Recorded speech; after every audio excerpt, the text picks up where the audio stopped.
Welcome to Guardians of the Data. I'm your host, Ward Balzerzak. Each episode will explore the passions, expertise, and real world experiences of security leaders who are helping the future of data security and governance. Guardians of the Data is made possible by support from Centra. To learn more about our AI powered data security platform, please visit centra.io. Let's dive in. Thank you for joining another episode of Guardians of the Data. Today, got a great guest, former colleague and a mentor of mine. 25 years in IT, about 15 in cybersecurity, focused mostly on data protection, insider risk, and cyber strategic planning. He's built data protection organizations and programs at multiple large enterprises. Please welcome Trevor Dolan. Hey, man. Hey, Ward. Thank you very much for having me on the show. All right. In every episode of Guardians of the Data, we dive into the biggest data security issues affecting organizations. So, Trevor, in your professional opinion, what's the biggest data security challenge organizations are facing? So many to choose from, Ward. But when I really take a chance to think about it, it really gets back to the fundamentals and the challenges that I've seen with a lot of organizations out there, both from a consulting side, but also being on the industry side, is balancing regulatory requirement compliance with the actual fundamentals behind data protection and the spirit behind protecting data for users and the company. So getting down to it, moving into holistic data protection program governance, as opposed to quote unquote check the box or ad hoc deployment of technology or point solution. So, at a high level, I think that's one of the biggest challenges is, for organizations really to design with balancing that risk management, technology usage, but also aligning for business value to meet the needs for their organization. Totally agree. And you've obviously done this a time or two, Trevor. So if that's the biggest challenge, how have you tried to solve for that challenge? What have you done in those organizations? Sure. So over the course of my experience in standing up data protection organizations and learning from successes and failures, I've kind of developed an approach that balances both programmatic governance with technology deployment and operations, as well as providing that feedback loop as well, so that you can govern and continuously improve the organization. So we broke it down into essentially five main areas. First main area being more focused around governance and leadership. And at a high level, that's making sure that you have a good foundation from a leadership perspective of developing and defining the scope, getting buy-in from key stakeholders, and really aligning the program to get started. Second major area is assessing where you are. Where are you today? Leveraging frameworks like NIST CSF or others that are out there. Do a maturity assessment, identify where you are currently, where you want to be, and developing a roadmap. Third one is making sure that you have good policies and procedure frameworks to support what you are doing and clearly define those requirements for the organization, but also for the technology to enforce. Finally, fourth is training and awareness to make sure that those policies, those frameworks, and those requirements are disseminated throughout the organization, and the employee and the workforce understand what those expectations are. And then finally, from a team and organizational structure, making sure you have the right mix of team members from an engineering, operational, and a governance perspective to support the mission and to deliver the capabilities for the organization. Love it.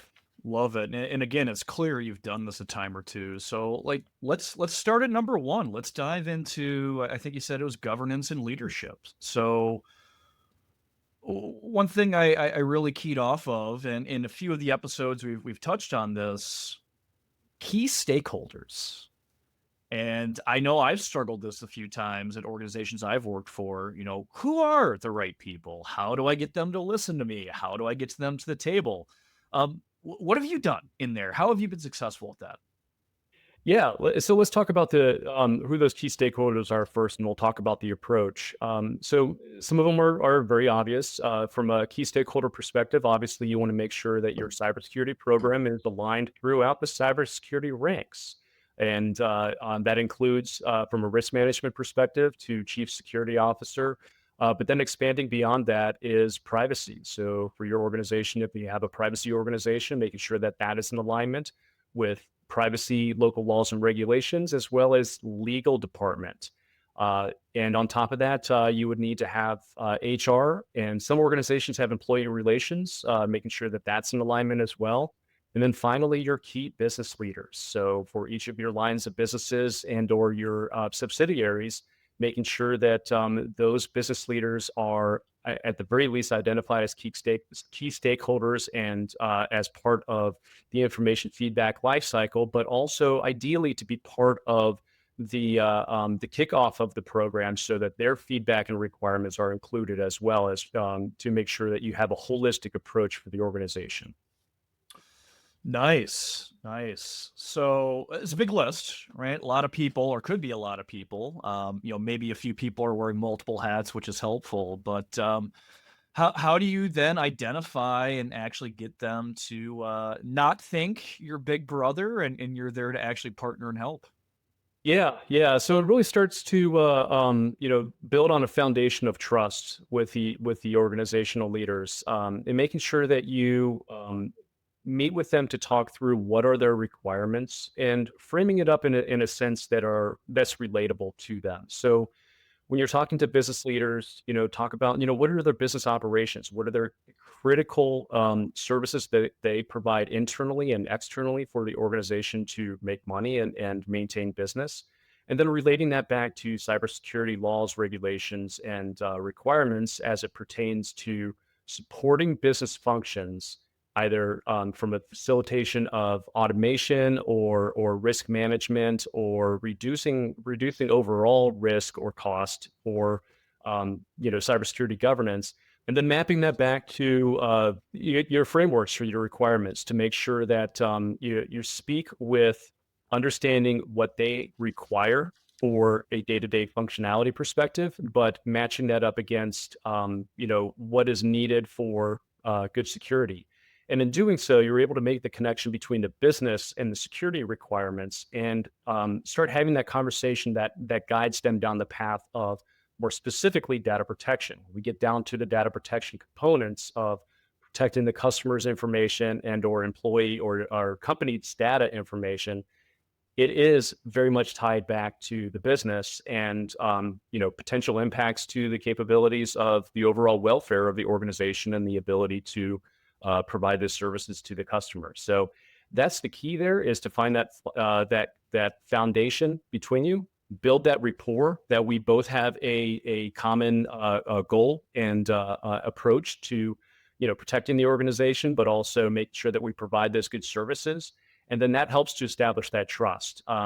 Doing that across the board with your different business leaders helps to one inform you on what's important to both or to each of those business leaders and their organization, but also for them to start understanding the approach from a cybersecurity perspective. That this is not we're going to be watching and reading all your emails just for the fun of it, approach. This is more of a we're collectively going to be working together to make sure that we manage risk within the environment that's appropriate based off of the business needs, but also doing it in a way that is relatively open and soliciting feedback from the business, so you have the right size solutions developed. So that's really the key behind establishing that rapport and adjusting based off of those business personalities in the leadership side to make sure you build out the right foundations. I like how you phrased that business personalities. I know I've worked with a few folks in the past that you sit down and talk to them, and you can tell from the beginning they don't want to talk to you, right? They don't want to talk to security. They probably got burned in the past by a different security team or leader, and they don't want that to happen again, right? They want to move quickly, and do whatever, right? Stand up a new solution, new AI, what have you. Um, how have you dealt with the individual that clearly wants to hold you back with that barrier, right? That 10-foot pole, and instead of actually partnering and realizing you're there to help.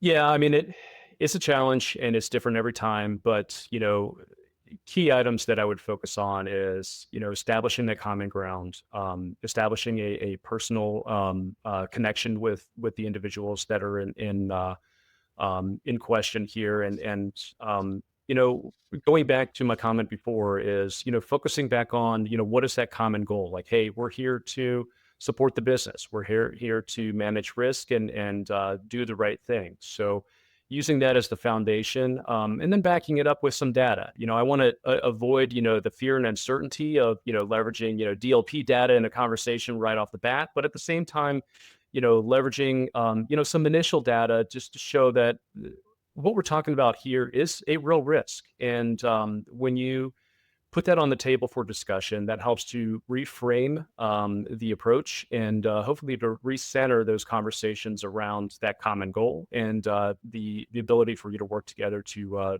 really develop those solutions and move forward. Very nice. And I think what you just said relates to your second item that you mentioned in there, which was risk assessment baseline, right? So tell me about that. Like, what are you doing within a risk assessment baseline, and why is that helpful in conquering data security challenges?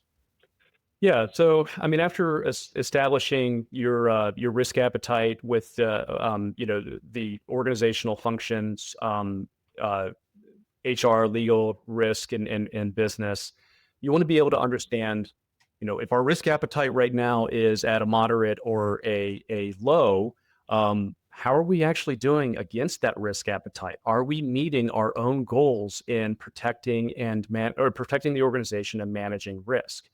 To do that, really you need to take a more methodical approach as opposed to just kind of guessing, and leveraging a risk maturity assessment is really one of the better ways of doing that, where it is focusing on something like NIST CSF as a baseline framework or CIS controls, that broken down through all the different controls, specific to subcomponents, both technology as well as program and governance, and doing an assessment of current state against those controls. What do you have? What do you not have?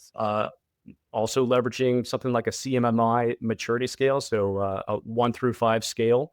And just be honest as you go through it. If you kind of have it, but you don't have it, then just mark it as a 0, because you don't want to count yourself as having these things and not really being able to meet the spirit behind having them. So taking a methodical approach, usually that's done working with your risk management partners and/or potentially within your audit groups, to go down through the list of the core corporate organization as well as your sublines of businesses if you want to get down to that level of detail, and working through the different controls. Once you are done with that, that'll give you a good mapping of good, bad, and the ugly of the areas that you need to address. And then you align that back to the risk appetite. If your risk appetite is low, then you would want to look at having higher targets of maturity within those different areas that you have deficiencies. That helps you to get a prioritized list of hotspots of things that you need to invest in. And then when we get back to specific to data protection, insider threat, and incident management, from those perspectives, that helps you to also identify where your technology investments should be, as well as your people, and then also your programmatic investments as well. So that lays the foundation for the planning, the financials, but then also the current state and the future state. Not only so that you can speak you know back to the line of business partners on what you're doing and how you're doing, as far as addressing those risks and managing those spaces, but it also helps from a regulatory and or audit perspective in measuring your maturity as well as your performance within those spaces. All really good stuff. And as you're talking through that, there was really two things that I got a little PTSD on, just remembering back to some of my own organizations and how I had to deal with it. And I'm curious on how you dealt with it. So the first one was aligning data security items to a framework.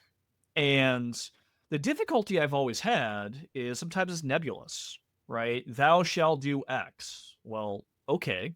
Sometimes, those frameworks or whatnot don't say you must have a DLP solution to that, or you must have data that's tokenized to meet it. So, how have you sat down, looked at it and put let's call it like maybe a common sense approach to actually answering, how you're meeting those?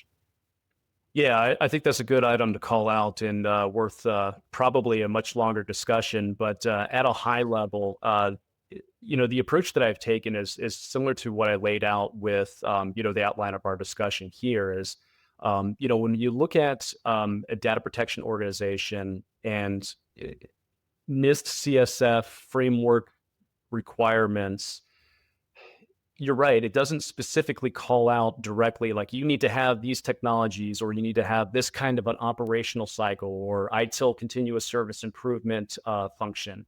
But when you extrapolate and kind of extrapolate those requirements and combine those together with some other foundational capabilities like ITIL and the rest, really it becomes very familiar as far as things that you've seen before. As establish your foundations from a governance perspective, charter, scope, authority.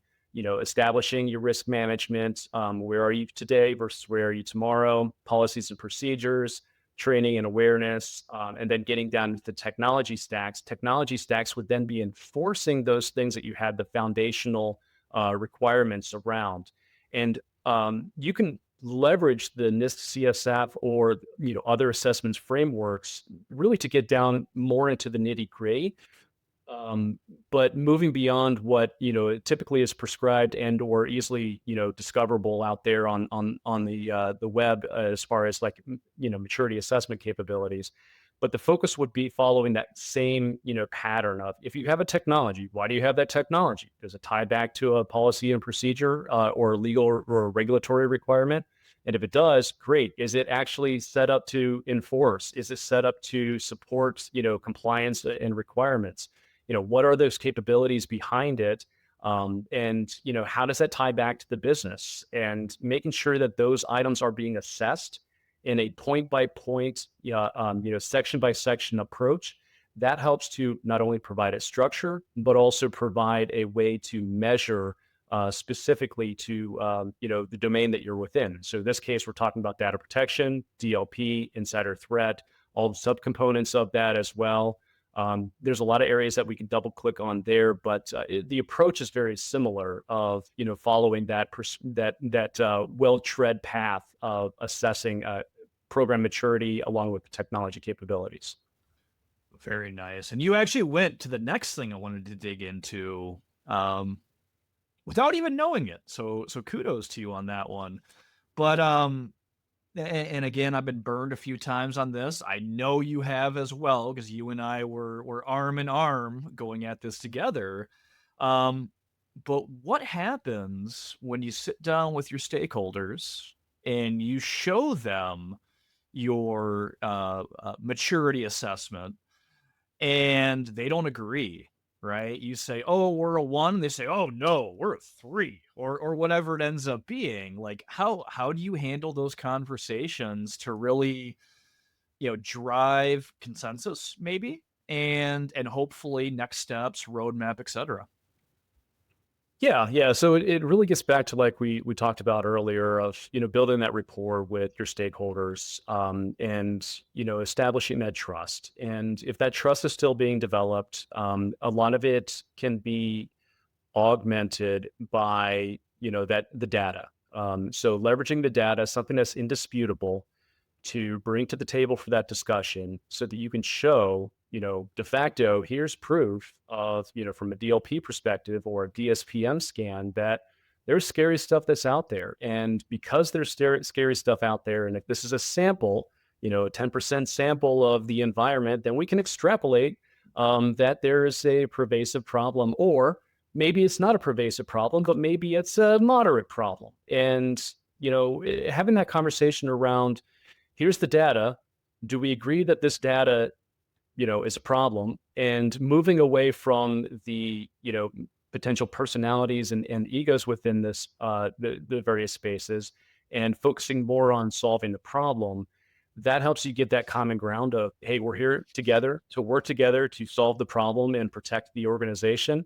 And, sets the table, so to speak, for you to really focus more on, solving the issue at hand, as opposed to, working with, political, realignment and issues there. Awesome.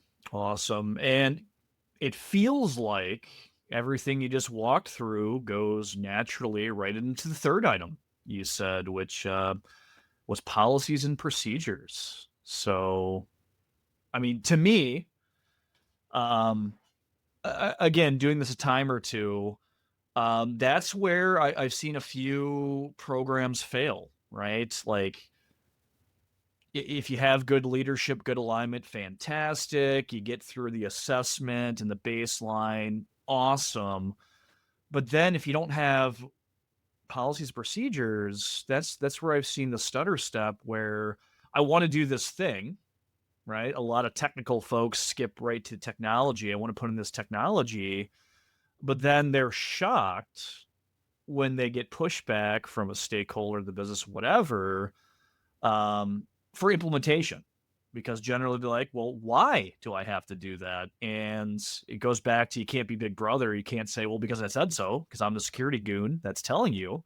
Um, so talk to us about that. What do you typically do to get policies, procedures, and other things in place to set yourself up for success?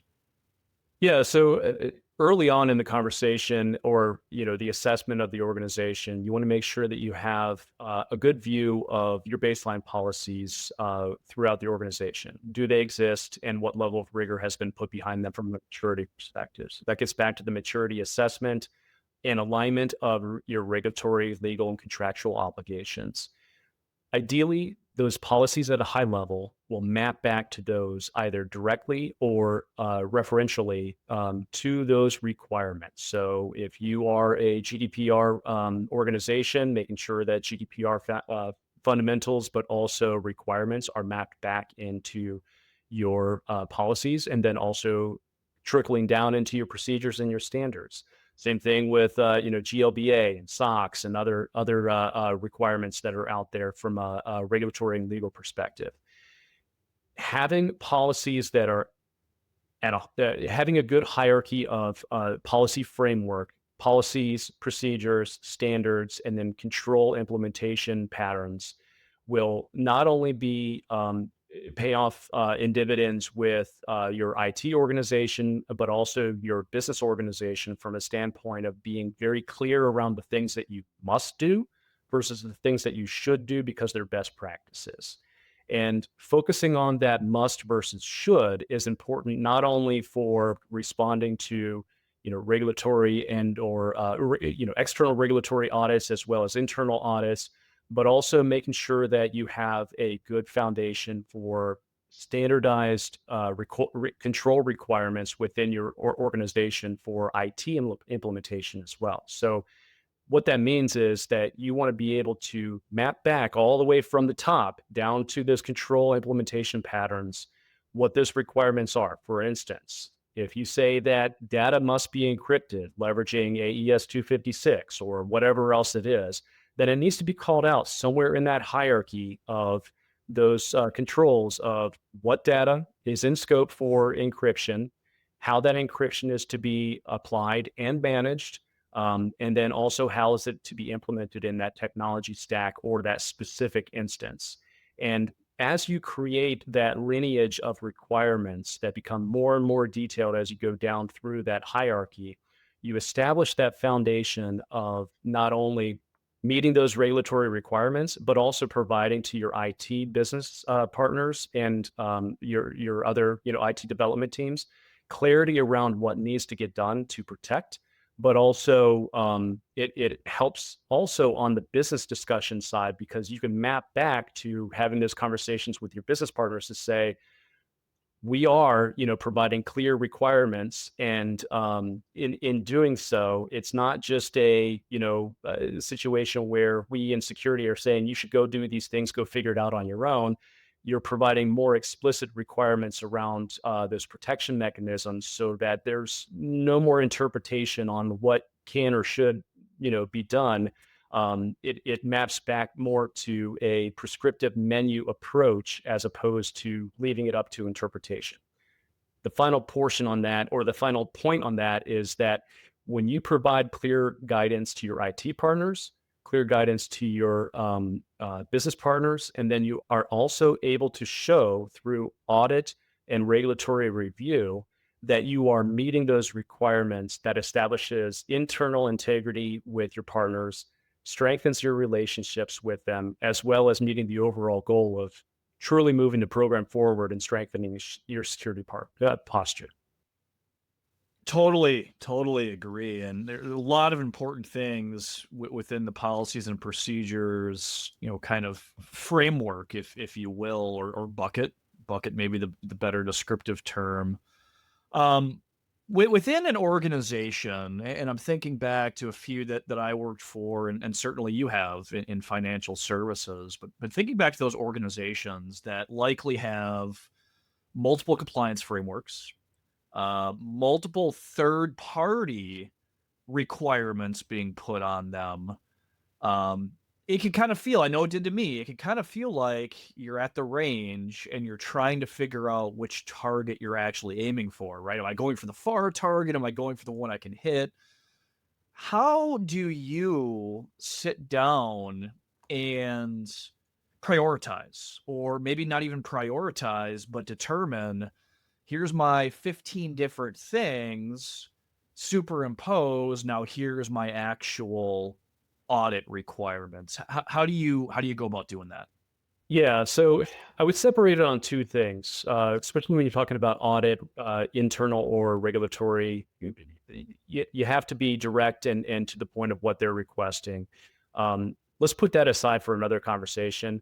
As far as building out a program and really determining what's the best for the organization, and between budget, risk appetite, and maturity. I've historically taken the high watermark as the approach. So if we look at, across the board, our regulatory requirements, what are we required to comply with, or what is best practice compliance? I would always recommend for an organization to, target the higher level of compliance plus plus. And so what I mean by that is it's not just a check the box to say, well, there's a, requirement for us to protect data, therefore we have a DLP system in play. But instead, the spirit behind those requirements is what you should be focusing on. Are you truly providing a governance model behind it, a true like self-check and a capability to mature over time, so that when you talk about your compliance towards those requirements, you can say, yes, we check these boxes, but we also have a program and a governance over top of that is continuously improving and continuously adjusting over time to make sure that it's in alignment with not only the requirements, but also our business needs and meeting our business objectives across the organization. So it's an approach of having that foundation in play, keeping that in mind, making sure that you meet that, but getting beyond that so that you build something that really, and I hate to use the cliche, but the sum is greater than the parts. And you have really a stronger platform overall, and a true program as opposed to just point solutions. And I think it goes back to what you said for your risk assessment side too, where you got to be honest with yourself, right? Yeah. Like, again, I'm thinking back a few organizations, where you're going through this, and I was working with my stakeholders, and it's like, oh, thou shall do X, and we'll say, you had the good example, DLP. You should have a DLP solution. Okay, so Do I say check the box, done? Or do you get into the caveats of, oh, I've got a DLP solution, but it's only monitor only. I'm not doing prevention. I'm only using out of the box rules. I'm not actually looking for intellectual property. I'm only looking for social security numbers. I know you and I were in tons of conversations, hours upon hours of those in our time together.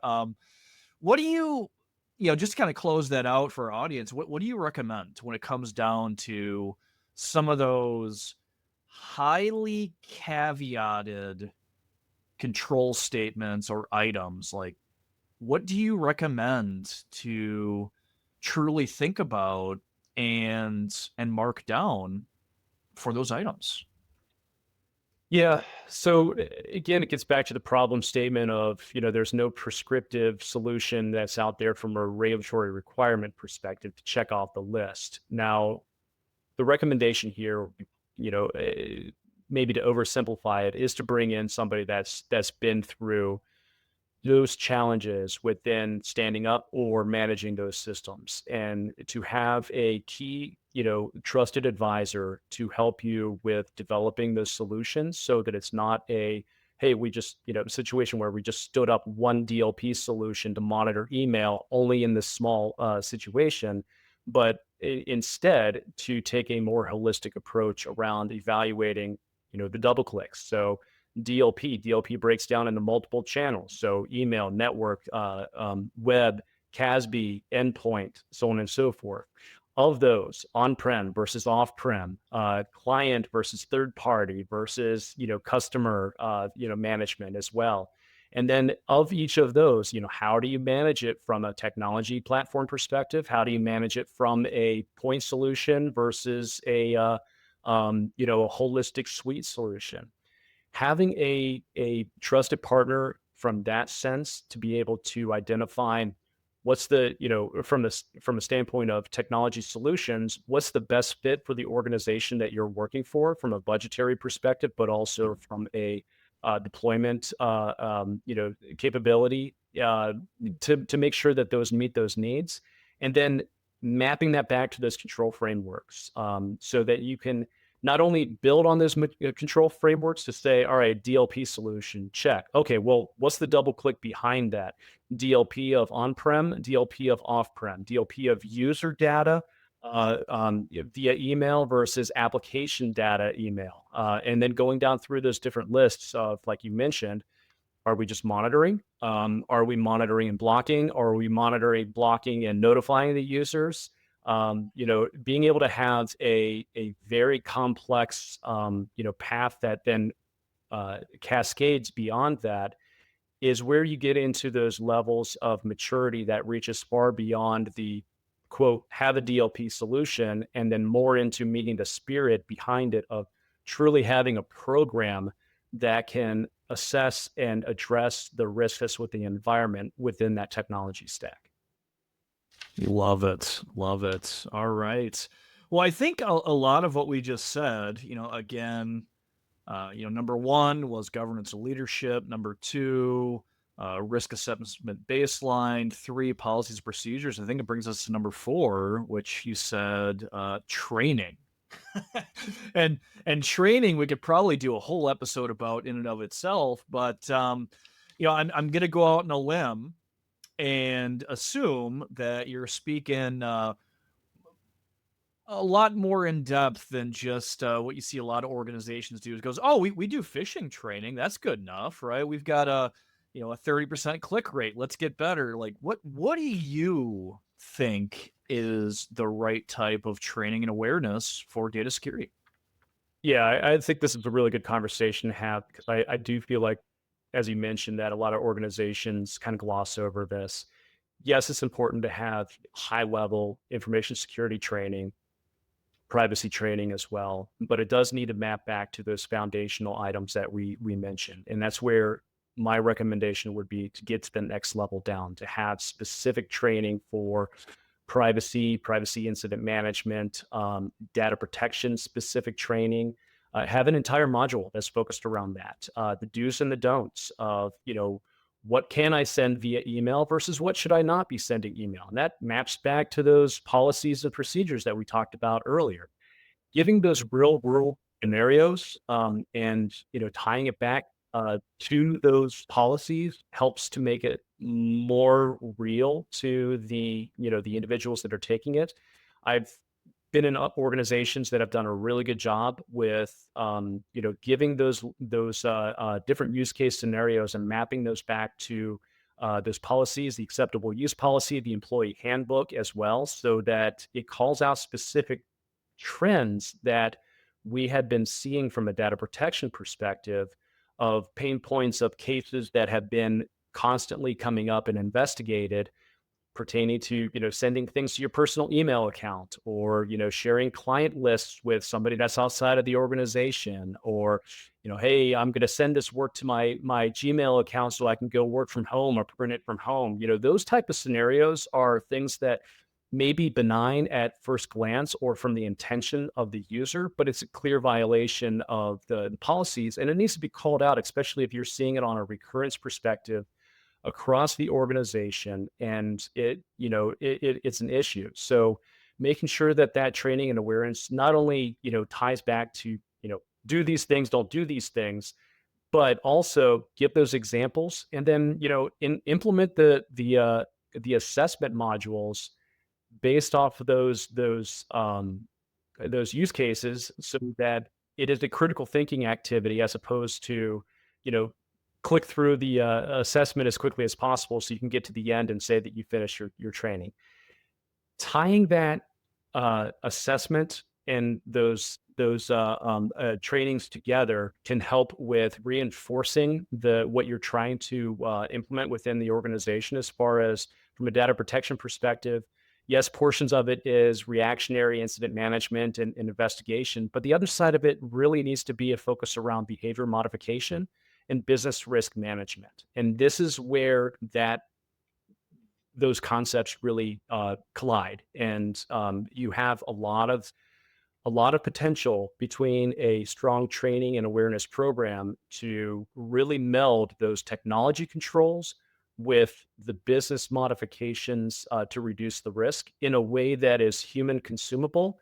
And I think probably one of the better ways to say it is done in a more approachable way, as opposed to only reaching out to somebody in the employee ranks when they've done something wrong. You want to address that ahead of time, make sure that those expectations are well communicated, but do it in a way that helps them to really incorporate that in their day to day, so that they feel empowered as far as protecting the organization's data, and they feel part of the mission, as opposed to somebody that's just being watched by Big Brother off reading their emails someplace else. Yeah, yeah, 100%. I think we probably both have, hundreds of examples of, both training and awareness woes, I guess, right? Things that have gone awry. What one thing that I always think about when it comes to not the training side, but the awareness side is, and it goes back to your statement about stakeholders and building those relationships, but it goes, you see something, right? A tool lights up, you hear about something, whatever. And the activity in and of itself is not malicious. One that I know I've dealt with time and again, I'm pretty sure you have as well, and you mentioned it, is an employee emailing themselves something, right? And if you think about it just from black and white data security, maybe there's not sensitive data there, right? I think some folks would say, not sensitive data, not proprietary information. I don't care, right? Don't care they emailed themselves, whatever. I've always taken the approach that I think I do still care, right? I want to pull that thread a little bit. I want to dig into, is it just, Jane in development that's doing this, or is it Jane and her entire department? And oh, by the way, what did they send themselves? Was it their own W-2, or was it the application source code for our super secret application, and they were just doing home development. How inevitably, right, in this idea of awareness, an organization's going to come across those things that at face value, it may not seem like a high priority, but as you start to dig in, it may still not be a high priority, but now you gotta figure out, right? You gotta work with the business, say, like, are we actually okay with this? How do you recommend folks tiptoe into those waters of that gray area that is data security? Yeah, I think that's a good call out, and I think it's a good link back to the beginning of the discussion when we talk about the governance framework and having that feedback loop to the key stakeholders. Training and awareness should be something that not only is just it should not just be a yearly hey, take this training. It should also be matched up against what's your case data that you're seeing as far as investigations from a DLP perspective? What is your, your KRIs and KPIs from a program perspective that you're seeing?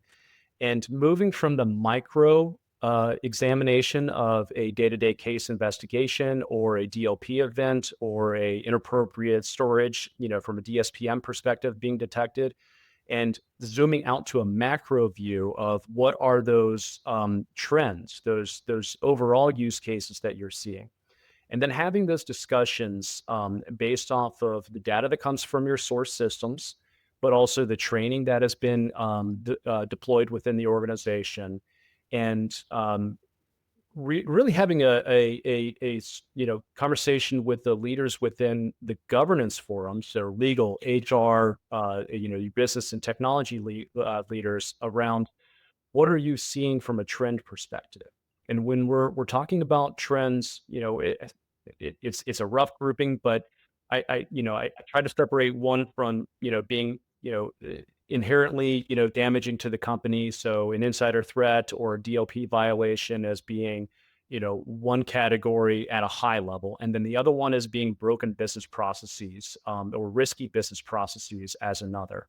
And when you're having conversations at that executive level, you need to be able to focus on both, but also start producing some solutions around how do you manage risk within those environments. So it's a little bit easier conceptually from a, hey, somebody did something bad and trying to steal something. It's a little bit more of a gray space when you say that this is a risky behavior. Going back to your example of, somebody sending something home, it's not a direct violation of a privacy or a acceptable use policy requirement, but it is interesting as to, well, why are they doing that? And it could lead down to an investigation of either identifying that they, have been collecting all sorts of data and they're looking to leave the organization next week, or they've been doing this forever. And now you have an exposure that, your company data is now being stored on a Yahoo email account or, other places as well.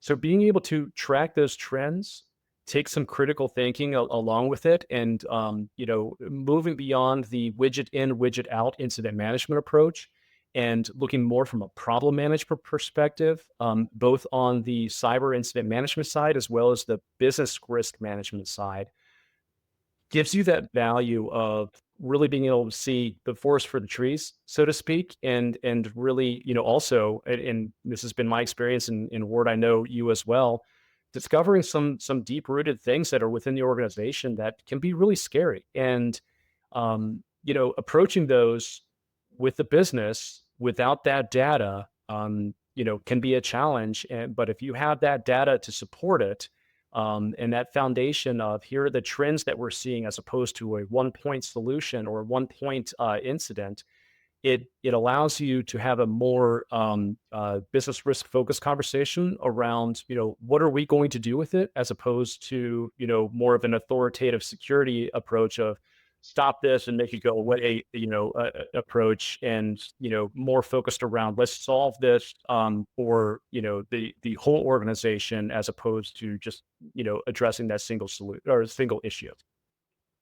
Totally agree. Totally agree. And as we've been talking, we've talked about four pillars of your five. And we're about to get to your fifth, but as we've been talking through the four, Sounds like you need an army to do all this, right? Data security, there's a lot of moving pieces. Everything we've talked about, it's touching multiple facets. It's building all these relationships. It's having a lot of these conversations, making sure you have policies, procedures, dealing with audit, yada, yada, yada, right? There's a lot of stuff we talked about.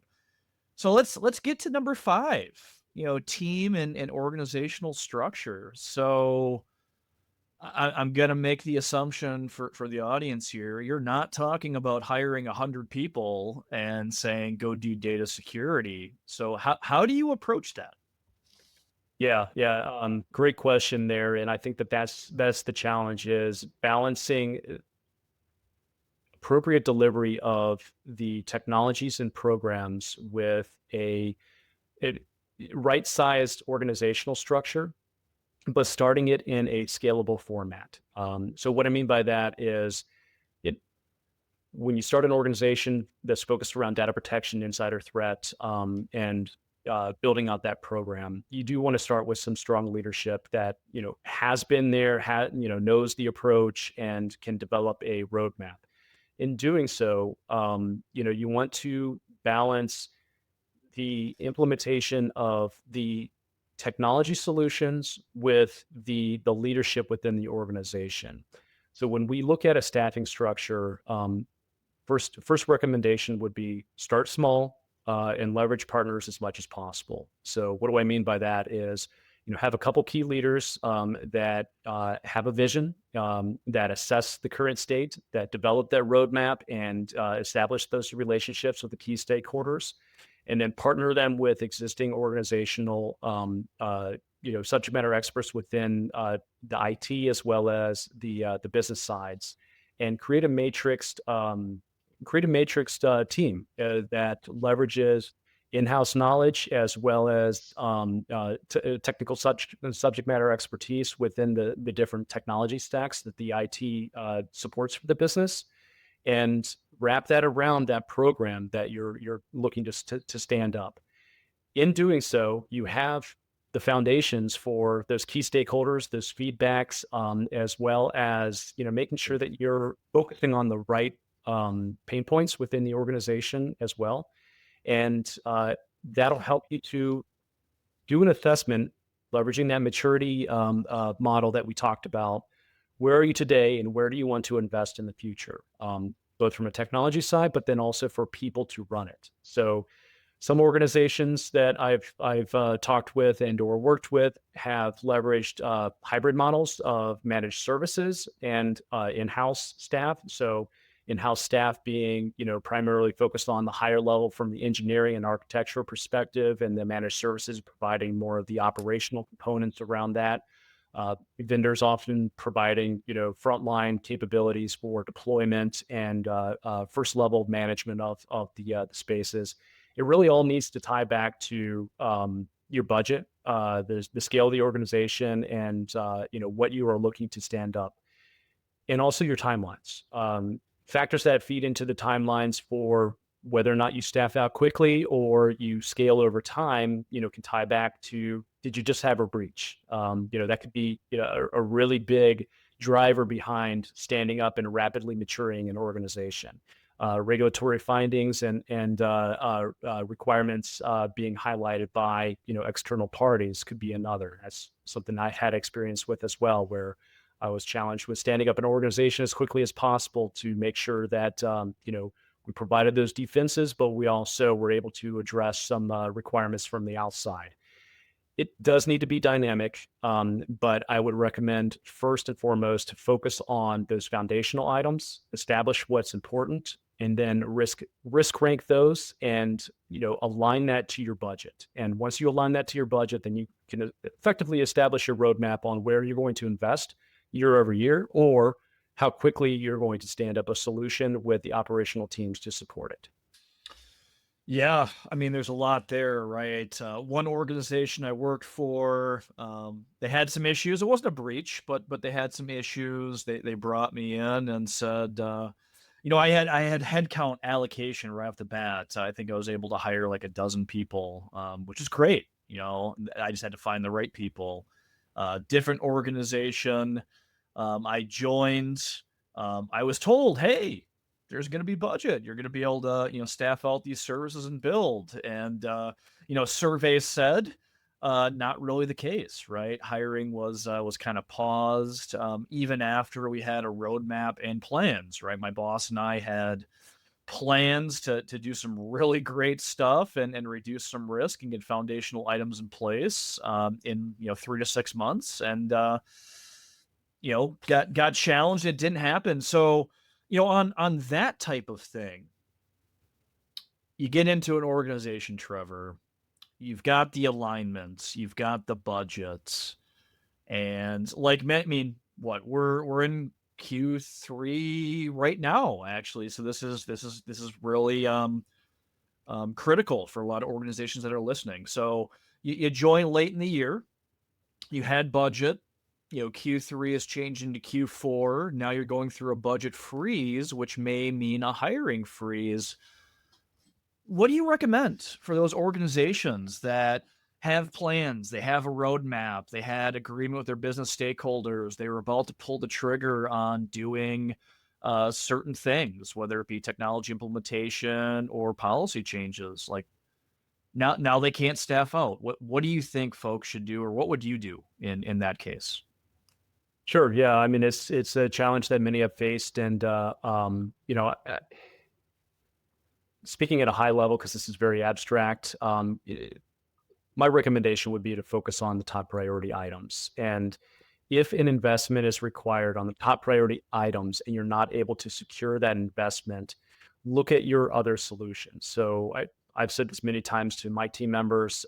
What's the gold, silver, bronze approach? So if gold was our original target, we don't have enough, funding for gold. What's the silver? What's the bronze options? What are the ways that we can meet that mission with, and we've used this term before, MacGyver style, with whatever tool that you have available, so that you can address and reduce the core risk, knowing that it may not be long term, knowing it may not be ideal solution, but at the very least, coming up with a plan on how to address and mitigate those risks that are identified as high priority. From a technology perspective, sometimes that means leveraging existing solutions that are in your environment that you may not see as being the best ones out there, but leverage them to the best of your capabilities so you meet those missions, and are able to address at least a foundational capability of managing that risk. From a program perspective, I think that's where you have a little bit more flexibility with leveraging those partners within the organization. When we talk about reviewing and potentially revamping and maturing policies and procedures, those are things that can be done without significant investment. It does take time, so you would have to have alignment and prioritization of your matrix resource partners within the organization for support around uplifting those items. And I think that there's some creative solutions around that as well, as to take a measured approach of a little bit at a time, get a foothold in place, and then continue maturing over time. So it doesn't need to be a full, overhaul of all your policies and procedures. Identify the pain points that need to be addressed, address those first, but then put those other items in the backlog of your roadmap, so you can say, these are the things that we did. These are the things that we still know that we need to do, and they're on the future plan.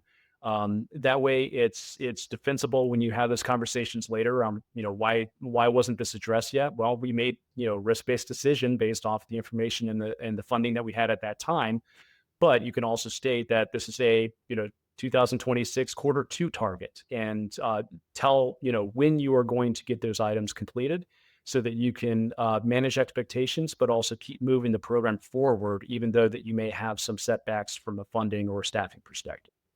All great recommendations. And, Trevor, it's clear you've done this a time or two, and I'm sure the audience would agree. So would love to hear how you got all of that great background and experience, Trevor. I mean, 25 years in IT, 15 approximately in cybersecurity, and you've built multiple programs. Did you think you were going to be a data security champion when you started out, or really what led you down that path? Yeah. So, quick background from my side. Through the 25 years, I moved progressively through the ranks, starting as focusing on network engineering and identity and access management administration, and um, working for large organizations. Kind of helped me get start moving towards that bigger picture view. I progressed later into management roles, specifically at an incident management perspective. So, managing large scale challenges for organizations that impacted production, which is where I started getting a taste of cybersecurity and went back to school. Got my master's in cybersecurity with a focus on digital forensics, and from there, moving on to larger corporate roles that started to focus on early stages of data protection within those organizations. And at first, I had no idea what I was stepping into, and I learned very quickly that it was an area that it was a passion of mine, and it grew very quickly. It was interesting both on the people side as well as the technology, and the ability to leverage some of my training from a educational perspective. And moving forward into the various different opportunities that I've had to stand up data protection organizations or to augment and evolve them further, it's been a privilege for me to work for the companies that I have, and it's definitely something that's again, like I said, it's become a passion. So a lot of opportunities out there in the market, a lot of opportunities for every organization to continue improving within this space. But it's definitely something that it's been a lot of fun and a very fulfilling career. I'm curious if you could go back with your knowledge today, if you could go back 25 years to when you started in IT, is there anything you would have done differently? Would you have talked to your 25-year younger self and given him any tips or anything to avoid or anything to do differently? Well, hindsight's always 2020, and I'm sure when you talk to people about this, they'll say that I am who I am because of the mistakes and or the successes that I've had in the past. But one piece of advice that I would give to maybe if we change this a little bit to people that are just now starting out in the field is to focus on building disciplines in areas that are reusable or expandable. So, focus on, your core foundations from your technology perspective, but then also start taking a look at as you build those out, being able to take that step back and see how things interconnect. And I think that that's something that has been instrumental for helping me in my career path is to be able to understand at a system level how things work together, and then from a business perspective, kind of following that same approach of how do these different things fit together as far as supporting the overall function or service that the business is providing to the customer. As you're able to understand the IT that empowers the business, and understanding how that all works together, being able to take that step back and navigate through that really helps not only for providing that solution at a point solution, but also when you get to management or strategic levels, being able to really take all those things in consideration to make sure that you're incorporating those considerations in developing the right solutions and guiding down the right path for strategic development. Great advice. Great advice. Well, Trevor, if people would like to connect with you, what's the best way to do so? Best way to reach me is just reach out via LinkedIn and shoot me a message. Awesome. Awesome. Well, Trevor, man, this has been a great episode. Thank you so much for joining me today. Yeah, thank you very much. It's been a pleasure. And big thank you to the audience. If you learned something today, laughed, or just thought this was great content for Trevor and myself, please give us a follow. Please tell others, and we'll catch you next time. That's a wrap on another episode of Guardians of the Data. Thanks for tuning in. For show notes and more, visit guardiansofthedata.show. Guardians of the Data is made possible by support from Centro. To see how we help organizations discover and classify all of their data accurately and automatically while quickly achieving petabyte scale data protection without the fuss, please visit Centra.io. Catch you next time.